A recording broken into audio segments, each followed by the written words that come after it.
In this production takeaway, we'll be taking a closer look at the techniques of revered South London producer Burial, and I'll show you how you can apply them to your own productions.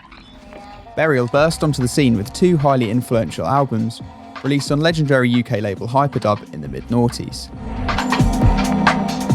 Stylistically, his music joins the dots between various UK subgenres of dance music, with influences from garage, jungle, drum and bass, and dubstep. Burial's production is incredibly distinctive, featuring skippy, syncopated drums, dark brooding bass lines, and warm glowing pads and ambience. Also of note is his use of deeply emotive vocals, often doused in reverb to add an ethereal quality to his productions. These elements are often buried under layers of noise and vinyl crackle, giving the music a lo-fi feel. In this video series, I'll be pinpointing 3 specific techniques that he uses, and we'll be applying them to a completely different genre, in this case, a hip-hop or trap instrumental. Burial's drums have a very distinctive swing to them, which he achieved by programming them off-grid and not using quantization within his DAW. Have a listen to the title track from his sophomore album Untrue to hear this swing in action.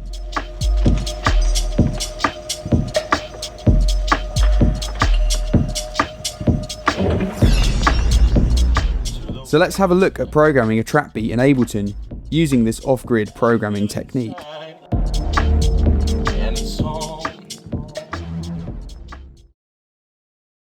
Okay, so I've prepared a drum rack already with typical trap drum sounds. So let's have a listen.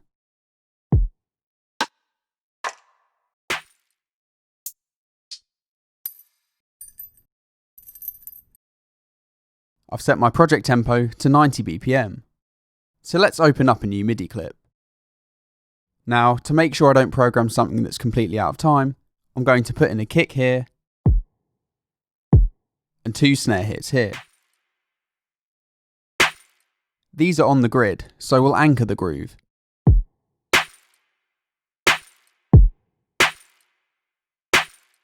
So what I want to do now is add in other drum hits, but move them off the grid. I'll start with adding in a couple more kick drum hits, firstly on the grid. Now, if I head to the bottom right hand corner and control and click here, I can change the fixed grid settings for this MIDI clip. It's currently set to 16th notes, but I can turn this off. And as you can see, the grid has been removed. Now I can manually move these kick drum hits by a fractional amount.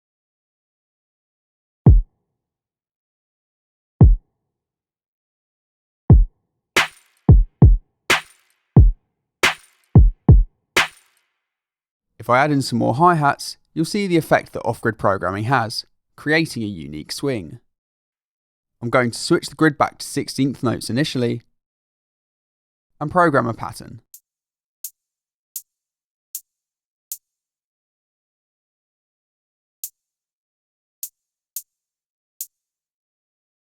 Now I can switch the grid off again, and tweak individual MIDI notes.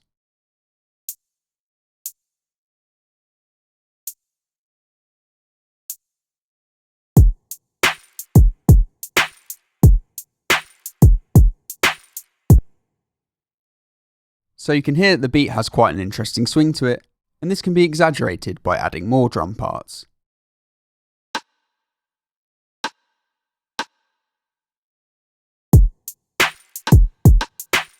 Be careful not to program anything that's out of time.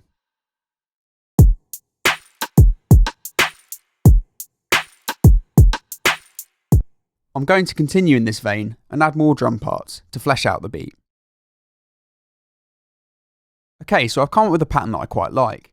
I've added in some extra sounds, such as shakers, a hi-hat roll, and snare hits. Most of what I did was using my ears to shift certain hits off the grid, until I was happy with the overall groove. So let's have a listen.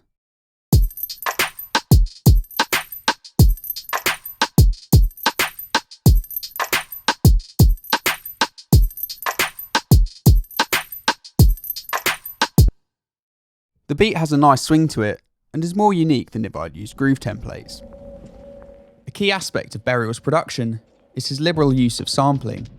often using his favourite video games and films as sources of inspiration. This adds a personal touch to his music.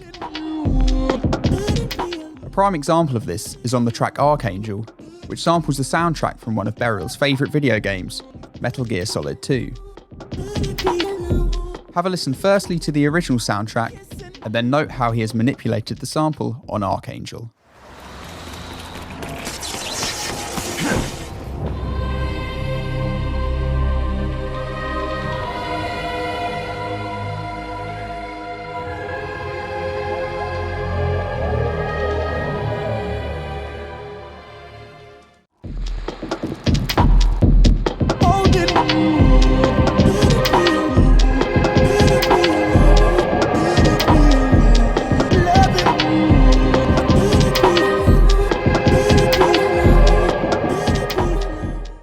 Taking inspiration from this, I'll be sampling a section from the Skyrim soundtrack to add some melodic material to my beat.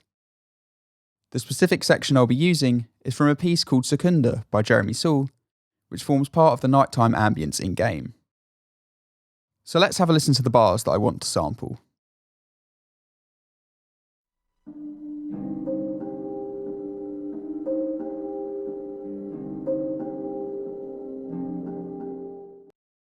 So it's just that beginning section that I want to sample. To do this, I'll be using Soundflower to route the audio into Ableton.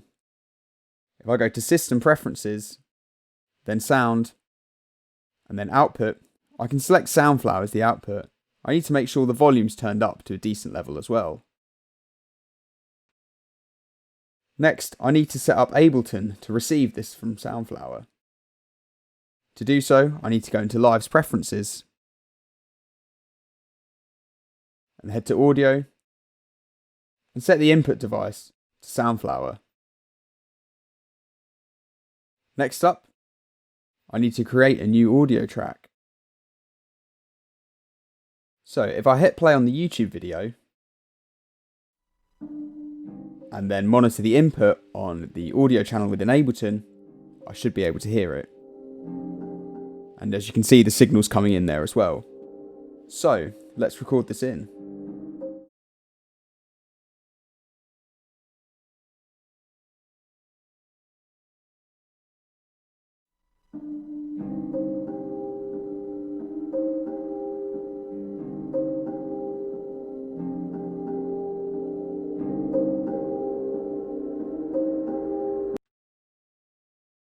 As you can see now, we have the audio within Ableton. Okay, so I've switched the monitoring for the channel back to auto, and I've also gone into System Preferences and changed the sound output from Soundflower to my headphones. So now I can listen back to what we recorded in.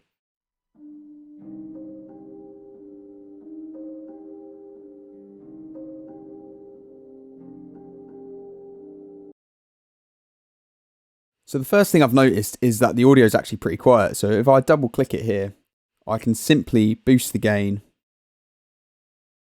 like so. I think maybe around here will do. What I'll do now is drag the beat in from clip view. I can simply click and hold tab to do so.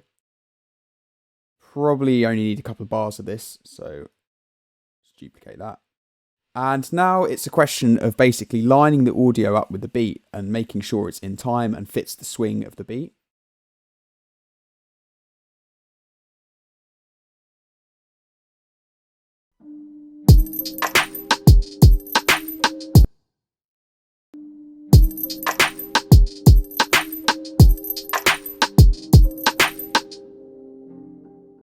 So as you can hear, that second half kind of slips out a little bit. So I'm just going to actually delete that and loop the first half.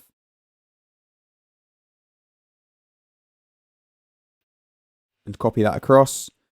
Now it's just a case of getting it to line up and sound good. And I might make use of warping to do so. So I can select any points where notes are being played that I might want to line up with my drums. And if I hit Command I can add in a warp marker like so, and what I'll basically do now is go through, add warp markers where appropriate, and just get this in time with the drum beat that I've created.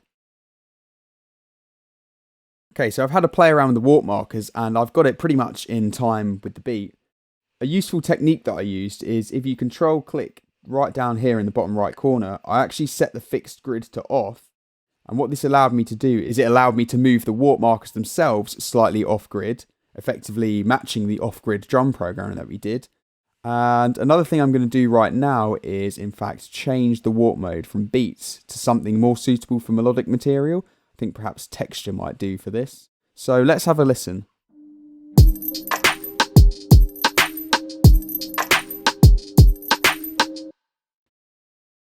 So now it's time to just do a quick bit of processing.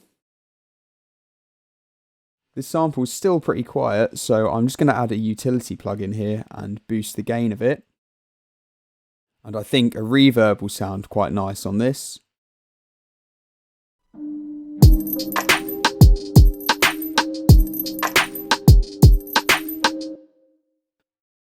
And something else that I want to do is also to kind of make it a bit more stereo. So I'll do this by putting a delay plugin like so and set the dry wet to 100%. Turn off sync so it's in time mode. Unlink the two channels. Turn that delay time right down and turn this down and also move the feedback right down. And this creates a simple kind of stereo widening effect.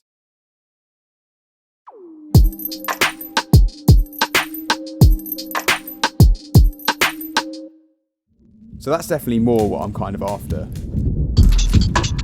Burial is renowned for his creative use of vocal sampling.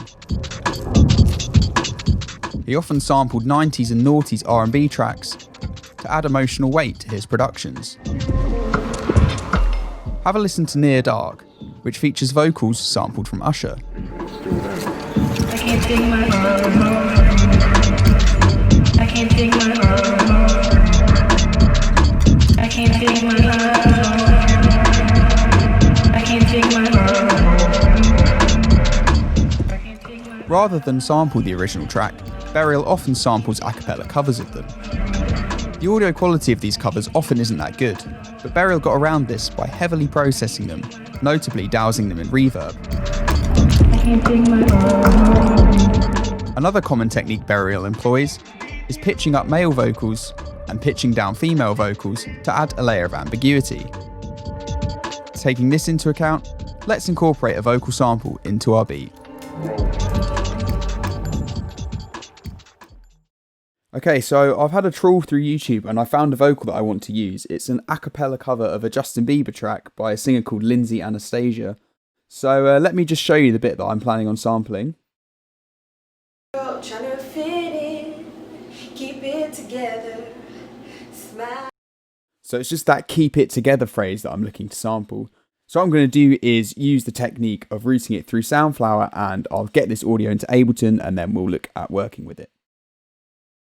Okay, so now I've got the audio in Ableton and I've isolated just the one word from the vocal, which is the word together, like so. Together. So the first task is to get this in time with the beat. I know roughly where I want it. I want it to hit at the same time as these drums here. As you can see, they're slightly off grid. So I'm going to come down here and control click and turn the fixed grid off. And that will allow me to just move the sample incrementally and get it in time with the drums.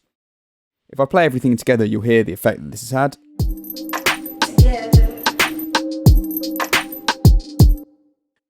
Okay, so it's now in time, but not quite in tune. So the way to fix this is if I double click the audio we recorded from Skyrim, and I'm going to pitch this down by 3 semitones. I'll make sure to pitch down both sections as well. And now you hear that it's more in tune.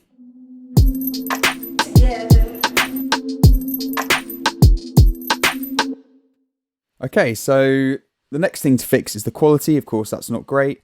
And what we'll do is the tried and tested Burial technique of adding plenty of reverb. So I'm going to put the decay time way up here. And the dry wet, I'm going to have mostly wet as well. We want this to sound quite sort of ethereal and ghostly. So let's see what effect that's had.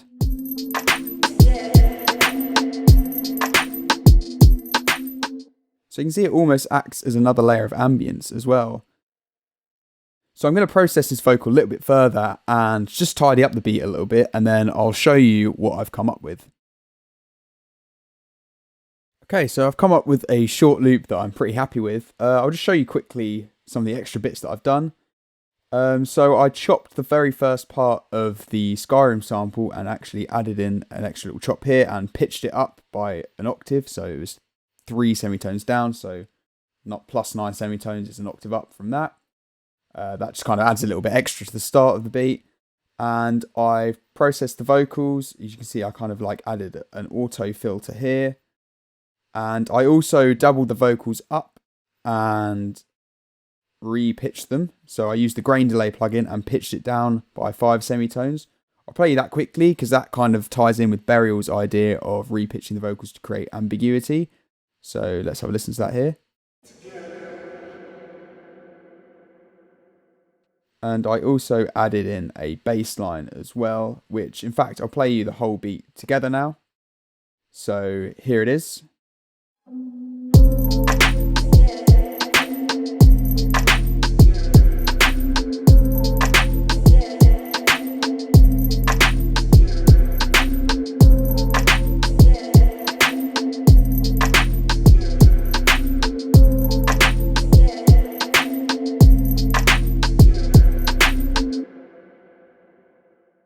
So there you go, there's a very simple little 2-bar loop that could potentially be expanded into a full track. I think a lot of the key ideas are already there. So this video series has shown you how to use techniques from Burial and apply them to a completely different style of music. Try incorporating them into the next track that you make. It might inspire you to think outside the box and come up with something that sounds different and fresh.